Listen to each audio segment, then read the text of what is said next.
aquí tenemos, ya conocida por ustedes, una de las plantas que reciben energías directamente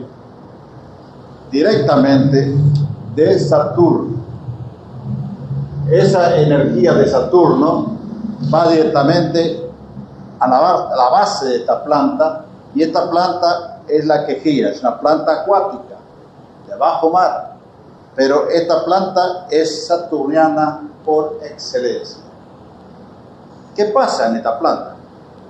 Esta planta tiene un movimiento que cuando Saturno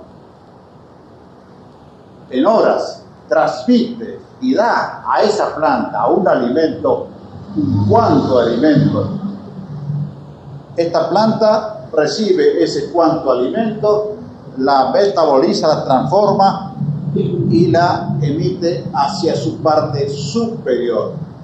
Cuando esta parte superior tiene un titireo brillantez, entonces los peces, pequeños peces, no los grandes, pequeños peces, se acercan en bandadas y rápido porque saben que está la comida lista. Quiere decir que hasta los peces pequeños, esos peces que están así, medio debilitados, se abastecen de estas plantas que son directamente plantas que están en contacto con planetas como Saturno en este caso. Hay otras que están con Júpiter, otras que están con Venus. Entonces, los peces se alimentan de esta energía, propiamente de esta energía. Entonces, acá nos encontramos que la sustancia de Saturno, así abiertamente en Saturno, de una fuerza potencial que no la tenemos nosotros, pero sí son absorbidas en forma microscópica por esos pececillos que se alimentan de una energía que le va a dar no solamente una vitalidad, sino todo lo que se alimentan estas plantas en esa forma, en forma magnética, se van uniendo, formando los grandes cardumen que están absorbidos en esta energía. Quiere decir que va buscando la unión magnética de los peces que hasta ese momento no tienen una banda magnética interior. Apenas tiene un filete como para hacer absorber una energía. Quiere decir que ya en esta energía de Saturno no solamente se alimentan los peces, sino permite la unión, la fraternidad entre ellos y el movimiento ondulante de los cardumen, que a su vez servirán de alimento a otros peces superiores. Aquí tenemos, por ejemplo,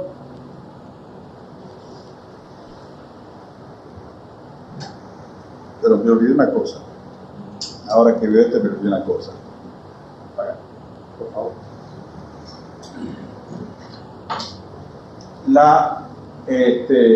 Me olvidé decirles a ustedes que dentro de cuando se forman las grandes músicas de esfera, esas encapsulamientos, se forman casi todas por influencia de la constelación de Orión. La constelación de Orión es una de las más importantes, pero importantísima, que la matemática de la Tierra puede tener la especificación para todos los trabajos. En la constelación de Orión se absorben todas las energías que pueden venir del exterior, quiere decir, más allá de la magnetosfera, tienen que ir por Orión, y Orión con su geometría, a través de las influencias, movimiento hermoso que tiene Orión, que para una constelación más hermosa que existen, entonces ahí le empieza a dar forma, le empieza a dar vida, le empieza a dar todo lo que aquello que en tierra va a ser necesario. Quiere decir que todo ese mapa que hemos visto antes está formado casi siempre por el 90% por lo menos de la constelación de Orión. Esa constelación permite dar forma, humanizar, diríamos, a todo ese plasma que viene agolpándose Entonces Orión los dispersa, lo hace como un páncreas grande, lo va distribuyéndose para que cada sector vaya absorbiendo de esas energías lo que ya hemos visto antes. Aquí vemos la constelación, por ejemplo, en la constelación de Orión no inciden ninguna de los astros, sino en su área. Aquí, por ejemplo, tenemos, esta es la parte magnética de la constelación de Acuario. Ya entramos en el signo zodiacales. Estos signos zodiacales dan su formación geométrica, codificadora, pero que no se contamina con ninguna constelación ni ninguna energía que corresponda, ya sea a los astros, ya sea a nuestra magnetósfera, a nuestra atmósfera, a nuestra estratosfera o a la Tierra. Estos tienen su propia codificación, su propia estructura y como tal cual van a trabajar ellos en su momento. En el libro de antropología está explicado el funcionamiento de esto y para qué sirve. Y así vemos también a Piscis y Aries. Este es Piscis. Cada uno tiene su conformación, su formación y su codificación. Quiere decir que todo esto va a servir para mucho en el hombre también, para muchísimo en el hombre, pero en la parte psicológica, en la parte mental del hombre, en la formación allá, en extramuro, en el Macume. Porque con esto volveremos a Macume un día. Y acá tenemos a Aries, la gran codificación de la herradura, como el que inicia, da la impresión que tuviera una herradura como el que inicia la marcha, por ser el primer signo del zodíaco. Entonces, todas esas constelaciones zodiacales, que no tienen relación directa con los astros, pero sí, ya vienen codificados. Y estas codificaciones ya tenemos que ir a buscarlas también al laboratorio de la Vía Láctea. Ahí se codifican las 12 constelaciones del zodíaco. Y ya algún día hablaremos de para qué y por qué esto, que es tan importante como todo lo que hablamos recién. Aquí esta es la parte de astronomía, esta es la parte psicológica de la energía de la estratosfera. Y esta señorita, esta pariente lejana, diríamos, esta es la galaxia que algún día cuando pasemos nuestras galaxias tenemos que ir a habitar a esta señorita que está muy muy lejana, pero sí es un hotel ya de 8 estrellas esto, no de 5 estrellas, y hay que con muchos dólares ahí, ¿no? Pero dólares espirituales, ¿no? Ahí hay que pagar un gran precio, pero ahí tenemos que llegar para empezar otra vez otro camino, para poner, y ahí ya veremos, después algún día hablaremos de eso. Hay muchas galaxias.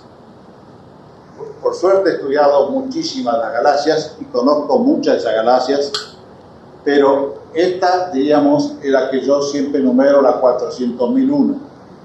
Esta es la galaxia tope nuestra. Pero voy a contestar preguntas, pero por favor, no me hagan una pregunta de orden personal ni por curiosidad. Pregunten a lo como venimos a hablar. Con mucho gusto voy a explicar, porque así como me olvidé de Orión, me puedo olvidar de muchas cosas también. Hay muchas cosas en la astronomía, es infinita la gama de movimientos, es infinita la vertiente, las bandas magnéticas, las vibraciones, los colores, el fundamento de todas las cosas, pero todo está hecho, vuelvo a repetir, cuando estamos frente a un árbol, estamos haciendo la gimnasia indicada para uno, estamos pensando que no estamos recibiendo la energía del pedazo de madera que está ahí, sino esa energía es portadora, esa vida que tiene ese árbol, es portadora de un planeta, tal vez sea de Neptuno, tal vez sea de Marte. Ya sabremos lo que nos corresponde a nosotros y sabremos por la tabla a quién pertenece esa energía. Entonces sabremos qué es lo que estamos absorbiendo y entonces llevaremos a nuestros órganos exactamente lo que es necesario para ese órgano, esa energía. Quiere decir que la parte de astronomía no está tan lejos, no es una ilusión llegar hasta allá, está cerca nuestro, está acá, con nosotros. No hay ninguna separación entre el plano astronomía y nosotros. No vamos a pensar siempre como se hablaba muchos años, que el Sol ya era Dios o algo por el estilo. No hay un vacío tan grande como para no ser llenado por el hombre y aquellos por los astros al mismo tiempo. Estamos todos en combinación. La astronomía empieza aquí, en la lechuga a veces. Esa astronomía que vemos allá arriba, con esos grandes como Venus o como Neptuno, como Marte, como todos esos planetas, que lo vemos ahí grande, pensar que la radiación de esos va a ocupar un árbol, una planta donde nosotros, pequeñísimos seres como nosotros, podemos tener la satisfacción, la virtud, la alegría de poder beber, de poder unirnos a esa vibración, que jamás podríamos llegar a ella.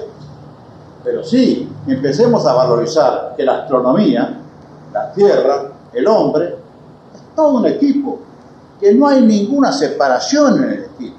Y así, como en esta galaxia para arriba, exactamente sigue lo mismo. Y si hay 200.000 millones de galaxias, como dice el observatorio de Hubble, si hay 200.000 millones de galaxias, y Dios está en las 200.000 millones uno, seguro, antes no podía estar. Entonces, pero sabemos el camino, sabemos la unión, sabemos cómo empezar a unirnos a esos planetas, que no terminamos nosotros en tierra, que no somos animales que terminamos acá. Entonces, si estamos unidos y llegamos y vamos uniéndonos ya escalonando un poquito, porque cuando tenemos allá arriba y las energías nuestras, las que metabolizamos de todas estas plantaciones, de los árboles, la hacemos nuestra, un plasma más en nosotros, nuestro cromosoma absorbe esa tonalidad, esa vibración, ese cromatismo. Cuando hagamos o hacemos, por ejemplo, un holograma real a través de nuestra inteligencia, ese holograma tendrá un tinte de las energías de esos planetas o de esos astros que pueden haber dado en pequeñísima expresión hacia nosotros, o esas partículas íntimas que pueden darnos. Pero sí, nuestro cromatismo, nuestro holograma ya tendrá una unión con ese planeta, y ya nosotros nos vamos a sentir más en casa, porque vamos a encontrar lo que ya estaba en nosotros, algo de ellos. Esa es la astronomía que vemos nosotros, la astronomía ¿para qué existe eso? Yo dejo a la ciencia tranquilamente como explique el mapa descriptivo de la ubicación de los astros, todo lo que quieran, pero vamos a empezar a hablar, porque algún día se va a empezar a hablar también de todo esto. Yo empiezo a hablar ahora, pero hace miles de años atrás ya los egipcios, o mejor dicho, sí, Ptolomeo ya ha puesto en la universidad de los estudios de todas estas cosas. Ya Ptolomeo, ya en Grecia, ya en Egipto, que fue el primero que se habló de astronomía. La astronomía es la ciencia más vieja que existe, la que no se sabe cuándo empezó. Las demás fueron uniéndose a la astronomía, pero la astronomía que empezaron los egipcios, quién sabe cuándo y de dónde lo sacaron. Entonces, tal vez aquella gente sabía, porque estudiaba, sabía muchas cosas, porque no por nada se ha unido, se ha unificado a través del hombre y a través de sus movimientos, muchas cosas con la astronomía. Pero la astronomía, vuelvo a repetirle, así como lo vamos estudiando, como viendo para qué, como así que describimos la Tierra, para qué, la parte biológica, la parte geológica, para qué. Entonces sí, ya en el tomo segundo ustedes van a ver la vida de los insectos y van a saber para qué. de muchas cosas. En fin, yo solamente quisiera tener, vuelvo a repetir, 100 horas por día para disponerlas. Entonces ya tendría que tener muchas cosas preparadas y muchas cosas terminadas, pero los que ya me conocen hace muchos años ven que no tenemos, no nos paramos, seguimos. Pero más chico el tiempo de lo que uno cree. Hay rasgos de energías frías y calientes y que el punto se localiza en la magnetosfera. ¿Qué es lo que hace que un cúmulo vaya a un sector de energías frías o calientes?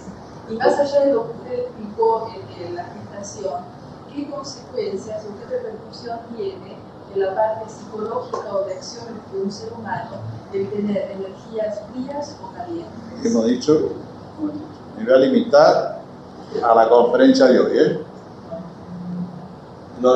Delimita el potencial del ser humano. Si tú tienes 5.000 batones o 5.100 o 5.200 o tal más ahí, podés pasar del frío, entre el frío y el calor, podés mantenerte en ambas cosas, ¿no? Puedes tener. Entonces, el calor o el frío te va a dar una psicología de acuerdo al potencial tuyo cuando nazcas. Pero en la acción de vida, ¿cómo se manifiesta es otra cosa? Bueno, más. Gracias. Usted nos ha mostrado todo, como que la evolución es para nosotros casi infinita. Está pasando de un plano a otro, puede llegar a galaxias. Entonces, ¿hay alguna posibilidad de llegar a Dios sin pasar por toda esa larguísima evolución? Algo que hacía el libro de Riga, ¿no?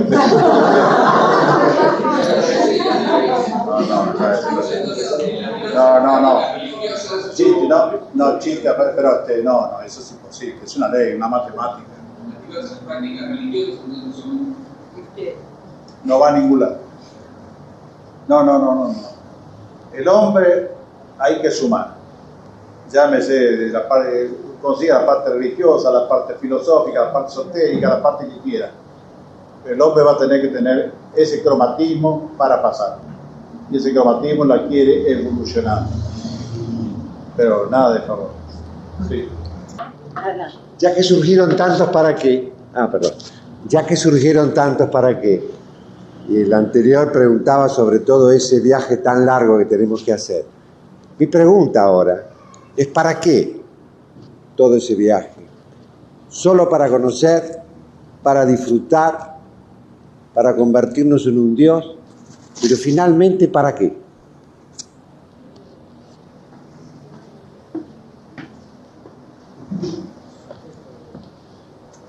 Vuelvo a repetir lo que muchas veces yo he dicho.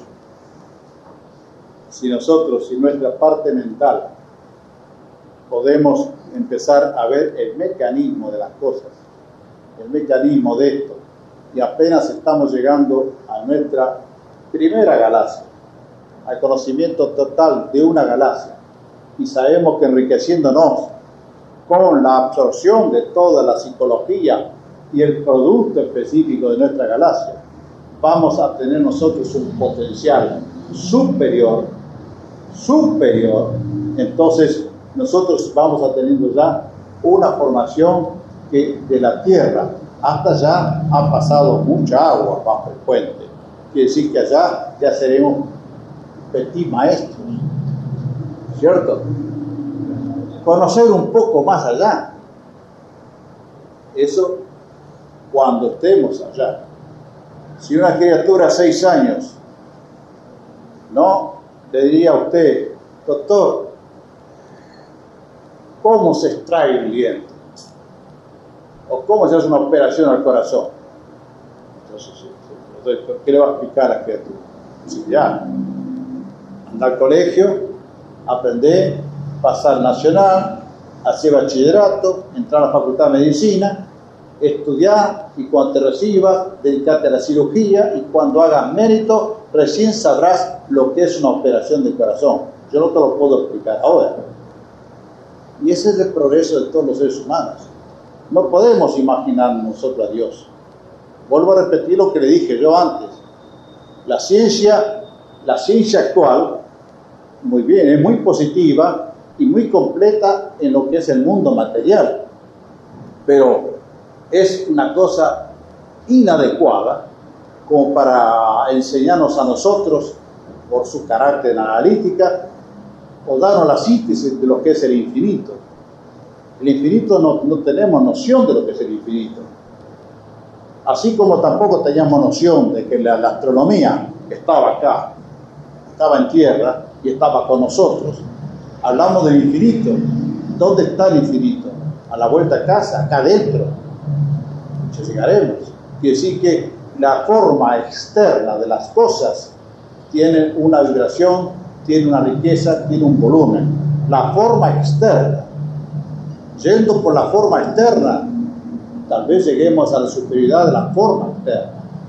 Y tal vez Dios está adentro de la forma externa. Quiere decir, la forma externa es la que tiene que ir cambiando para llegar al núcleo nuestro y encontrarnos que dentro de ese núcleo, así, dentro de ese núcleo, tal vez tengamos todas las dimensiones posibles. Por eso muchas veces yo he dicho a algunas alumnas que me preguntaron ¿cómo se llama? Medalla, que tienen con todos los signos que corresponden a cada vida de ellas, a cada sector de la mente de ellas. Bueno, cuando todos esos sectores se junten y formen una sola estrella adentro, también nosotros seremos una pequeña estrella. Todo esto es capital. Y como estrella tendremos que tener vida, psicología, responsabilidad, deberes y una acción a cumplir. Y es el principio de la evolución hacia Dios. ¿Qué es Dios? No sé. A lo mejor es una excelente dama, porque Dios para mí pues, es una mujer perfecta. ¿Por qué un hombre? Se ha dicho muchas veces eso. Entonces, si Dios llega a ser una mujer, ¿por qué no? Es más fácil que una mujer pueda parir a un ser y no un varón. Dentro de una lógica terrestre, se entiende. Pero llegar a Dios o saber para qué es Dios, ya llegaremos. No creo que lo hizo para jugar con nosotros. Es demasiado responsable, demasiado largo, demasiado perfecto, demasiado matemático, demasiado estructural, pero tan matemático, tan frío, que aterroriza a veces de toda la estructura, de cómo está tan perfecto y que no se puede, un centímetro no se mueve. Para algo se ha hecho. No creo que está jugando un mecano o jugando con nosotros. Eso es absurdo. Creemos en la perfección de Dios y como tal podemos creer en la matemática de las cosas. Pero no creo que la mente humana todavía tenga noción de lo que puede ser Dios. Pero sí tenemos noción del camino hacia Dios. Que ya es bastante, doctor. Bueno, la pregunta es larga. La primera parte de la pregunta sería así. Usted habló muy bien, maestro, de la armonía, de esa influencia de los distintos astros, sobre distintos elementos de tierra. Maravilloso, por cierto. Yo me pregunto si eso tan matemático, esa armonía así tan perfecta, mantiene siempre un orden estructurado, o por ejemplo, hay ciertas compensaciones en determinados momentos, como podrían ser fenómenos históricos, o como podrían ser problemas así, sí. No, pero de alguna manera esa influencia... La parte económica... La económica... La parte económica de la distribución de las cosas, sí. La economía es la distribución total, la matemática, ha hecho por la creación. No puede ser... Nunca cambia esa influencia, no varía con nada, no se acomoda absolutamente a nada. Así como nuestros órganos de alguna manera han ido evolucionando y y van cambiando, es decir, hay un fenómeno de acomodación de acuerdo a la situación que se va viviendo. Me pregunto si esas influencias, de alguna manera, como los fenómenos de la ecología, son siempre exactamente iguales o aparece algún tipo de movimiento preponderante de la influencia de un astro sobre otro en algún momento dado. Bueno, pero está hay movimiento, por ejemplo, ecológico perfecto, que corresponde a los astros. Ahora, los astros se van enriqueciendo también. Creo que la influencia de la Vía Láctea hacia el abastecimiento de los astros paulatinamente tiene que ir cambiando su vibración, su color y su potencial, puesto que la exigencia de la Tierra ya no es la exigencia de la época de los animales exclusivamente, de la época terciaria. La Tierra ha tenido un movimiento ahora mucho más vibratorio, mucho más potencial, entonces necesita absorber energías superiores, cosa que matemáticamente le va a dar, con el mismo mecanismo, le va a dar las sustancias de la Vía Láctea hacia los planetas y estas hacia Tierra. Los órganos nuestros están cumpliendo la función desde que eran peces o animales, pero vamos cambiando nuestra vibración. Ya hemos hablado respecto a la música, cómo los órganos van cambiando a través de los ejercicios, a través de tantas cosas el órgano va cambiando de generación en generación. Vuelvo a repetir lo que muchas veces me han escuchado decir. Si nosotros analizamos hoy en día el cerebro de Sócrates, por ejemplo, tendría el mismo potencial que el hígado de un perro ahora, un perro casero, ¿se entiende? El mismo potencial tendría. Quiere decir que el ser humano ha progresado enormemente. Y así progresa también la Vía Láctea, y así progresa también el campo magnético de todos los astros. Tiene que haber un acorde entre todos ellos. La otra pregunta es si al ser humano le puede, si en determinados momentos, pasajes, ubicaciones geográficas y demás, puede sentir que hay una cierta influencia que le es rechazante y otra influencia que le es afín en esa amalgama de cosas. También a las plantas, también a los animales. Supongo que debe haber una cierta empatía, una cierta sensibilidad para que algo le sea más afín y otro no. Sí, pero estamos confundiendo con la acción del hombre, con la acción de los ambientes, con la acción de la generación del hombre en los ambientes. Estamos hablando exclusivamente de la ley de la naturaleza, donde ahí no puede haber ni bloqueos, ni puede haber obstáculos. Yo me pregunto si ese hombre en la naturaleza, hay zonas... El hombre en la naturaleza. Sí, a un ser humano puede ser, si no, tómelo como si fuese un animal o una planta. Puede haber lugares donde haya más influencia de un astro que de otro. Sí. Yo me pregunto hasta qué punto puede haber mayor afinidad o menor. Si debe haber energías que son positivas para determinados seres y otros astros que deben ser negativos. Bueno, negativo ninguno. No negativo para ellos, sí, puede ser no les favorezca. Sí, eso es cierto. Y bueno, o sea que lo tiene que conocer muy bien. Estoy estudiando justamente eso, de cómo hay bandas magnéticas de tal estructura de calcromatismo que van a tal lado, y cómo se va formando el gran abanico en distintas naciones, que aparentemente no hay nada, que no hay este acercamiento, y sin embargo, que uno lo va conociendo, hay una similitud interior dentro de su parte cromosomática, diría. Ahora, ¿qué eso puede favorecer? A eso sí puede ser. Este es un estudio que ahora empecé. Es la ubicación de las bandas cromáticas en regiones, a ver qué similitud o qué pasa. Hay cúmulos que están en magnetosfera, en zonas frías, de energía fría y caliente. Y usted explicó que al encarnar, una de estas energías puede anular la materia. Eso no lo pude entender. Que si un ser humano de 5.000 gigatones, por ejemplo, y está en corriente fría, que si su perisoma ya viene con la parte de la medusa del perisoma, es sustancia con un gas congelado. Al entrar en una criatura, a esa potencial lo va a anular, lo va a espasmar al chico, o lo va a matar, o lo va a desintegrar.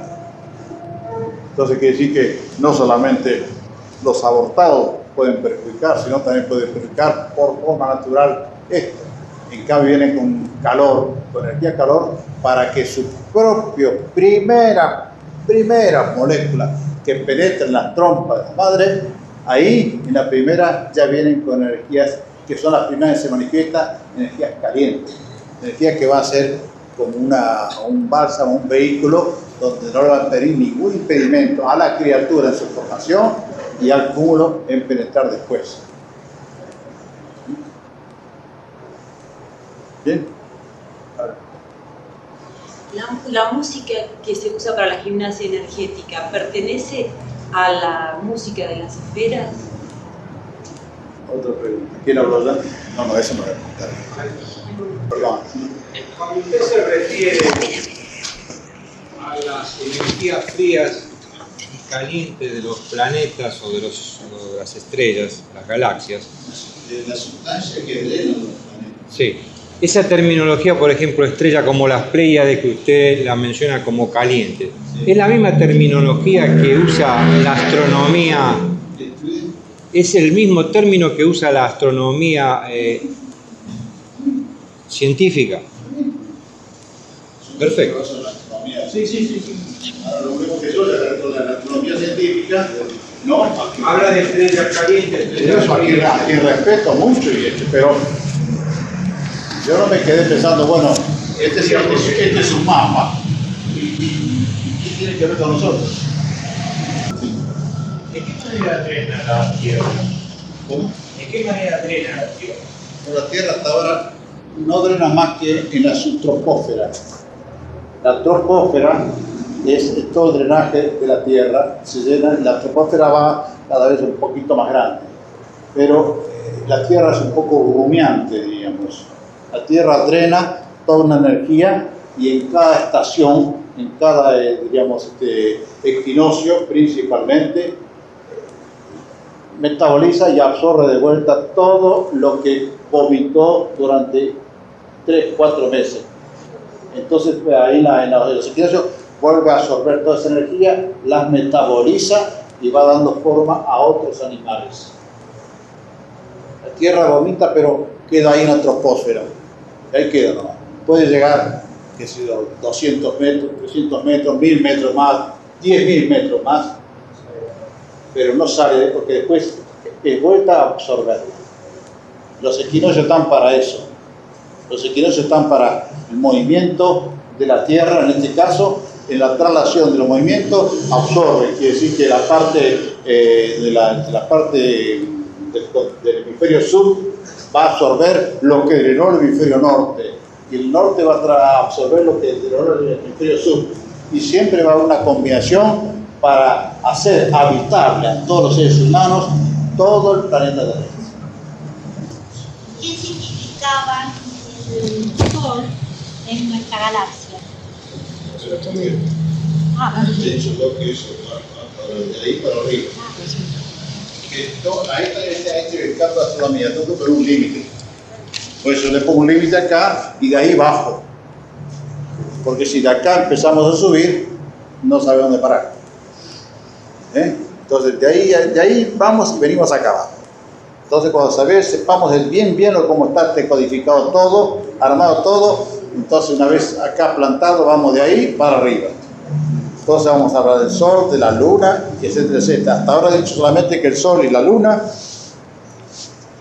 lo único que está dejando a nosotros como sustancia, muy positiva para muchas cosas, muy positiva, en qué plantas se puede adquirir las energías solar, principalmente, porque la lunar están los hongos, la lechuga, los lirios, los lotos, el sauce, el trébol, el zapallo. No, nadie va a hacer ejercicios sobre esa energía. Quiere decir que la energía lunar no la precisamos nosotros. Sí, está bueno. Sí, maestro. Las energías frías y calientes que irradian, ¿son las energías que se manejan o se van a manejar en la magnetología? ¿Sí? Claro. Paramos ahí, ¿eh?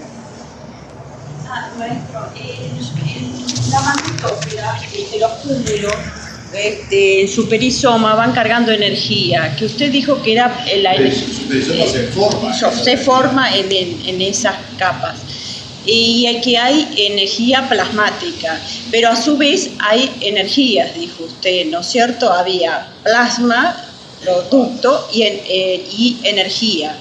Ahora, el cúmulo en sí mismo, o ese perisoma, ¿puede cargarse exclusivamente de la energía plasmática, es decir, elaborada en ese plano, o puede cargarse de energía? No, energía plasmática en ese plano exclusivamente. Quiere decir que eso lo va a recurrir al ser humano y no le va a permitir tomar conexiones con energías superiores porque los integraría ya en el espacio. Todo está matemáticamente hecho. Bien. ¿El único planeta que no drena es la Tierra? No, el planeta drena la Tierra, drena hasta ahí nomás y será absorbida. Bueno, pero los otros planetas usted explicó que Drenan y aportan. Nosotros no aportamos. ¿Es el único? Bueno, vamos a limitarnos a la conferencia de hoy. Sí, bueno, pero... De astronomía, cuando empecemos a hablar del campo, de lo que estamos hablando hoy, de Júpiter, de Mercurio, para arriba, ¿quién nos abastece a ellos? ¿De dónde saca su color? ¿Y dónde saca los cuásares, etcétera? De ahí vamos a hablar la otra conferencia que sigamos, el año que viene posiblemente. Pero vamos a hablar la unión de Tierra con todo nuestro sistema planetario. Un poco la pregunta sería si del sistema solar el único planeta que no drena es la Tierra.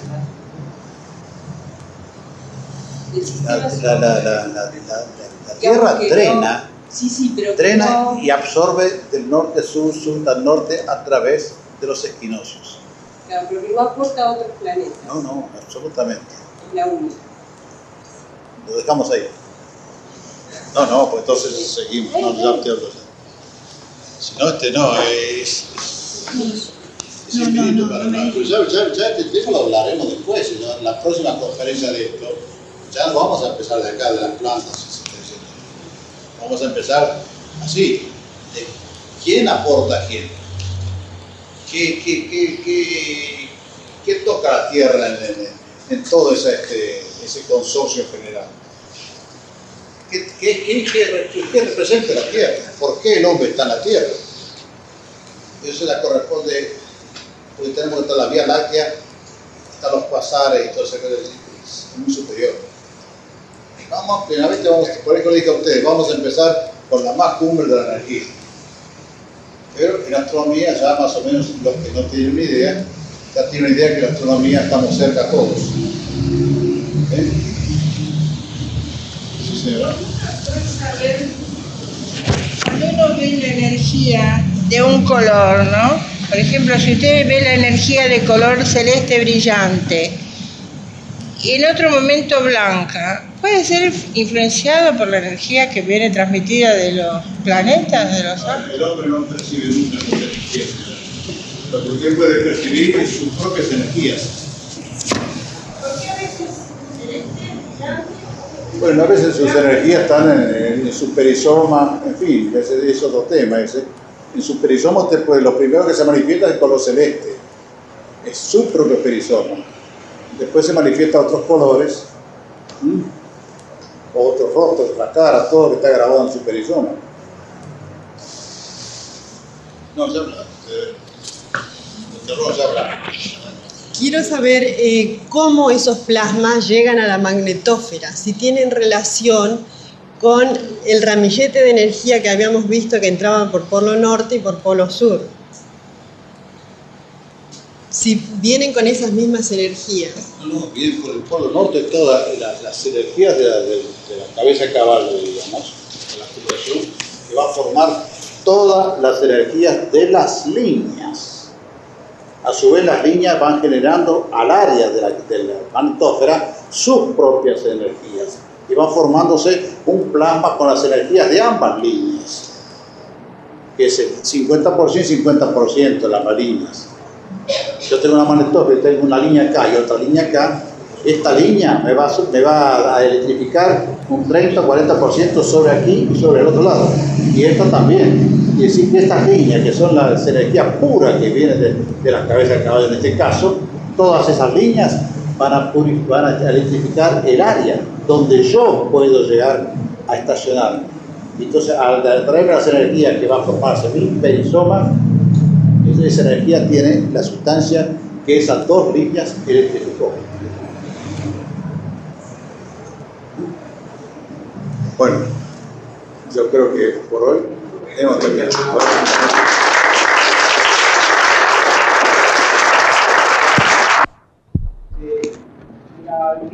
La distancia con ciertas galaxias están calculadas en años luz, 100, 200, 500 años luz.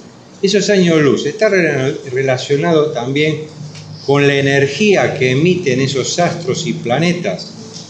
Y entonces mi pregunta sería, esas energías hace años luz que han sido generadas y recién llegan ahora aquí a la Tierra. No, muchas no llegan. Muchas no llegan.